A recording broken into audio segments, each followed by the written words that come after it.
Back, Frank Gore will sign with the Philadelphia Eagles. I'm Jim Basquill with the latest ESPN headlines. This will end a 10-year run with the San Francisco 49ers. We are joined on the phone by Phil Shrader, who covers the Philadelphia Eagles for ESPN. And Phil, you have one running back who shuffles off to Buffalo, and they bring in another. And this Frank Gore has had a lot of carries and a lot of years in San Francisco. The Niners were known to want him back.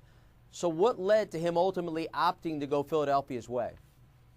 It's a great question, and Gore himself hasn't been able to answer it yet because it's not official. Yeah. But it looks to me like Gore is a guy that wants to carry the ball a lot. Wants to be a workhorse type back. And LaShawn McCoy was getting about 60 more carries a year in Philadelphia than Gore was getting in San Francisco.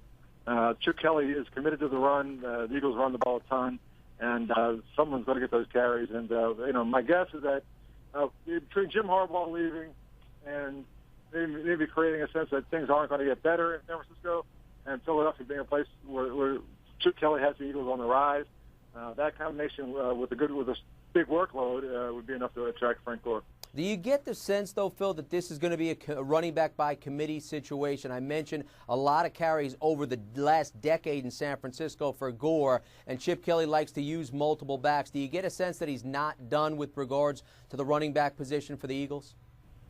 That would be my guess. Yeah, I thought, with McCoy going, that they would turn to the draft because, youth and, just fresh legs is a major thing when you're trying to put together an NFL backfield. But, Gore is going to be 32 this summer. He's not a guy that's going to be there for the long term. So having another guy to share the workload now and sort of ease into being the next key featured back is probably the next move for the Eagles. Frank Gore has gone for over 1,000 yards in 8 of the last 9 seasons, all as a member of the San Francisco 49ers, though he'll move on and now join the Philadelphia Eagles. Phil Shrader covers the Eagles for ESPN. Phil, thanks for the insight. Enjoy it. Thank you. You, of course, can read more about this story right here on ESPN.com. The latest ESPN headlines. I'm Jim Basquill.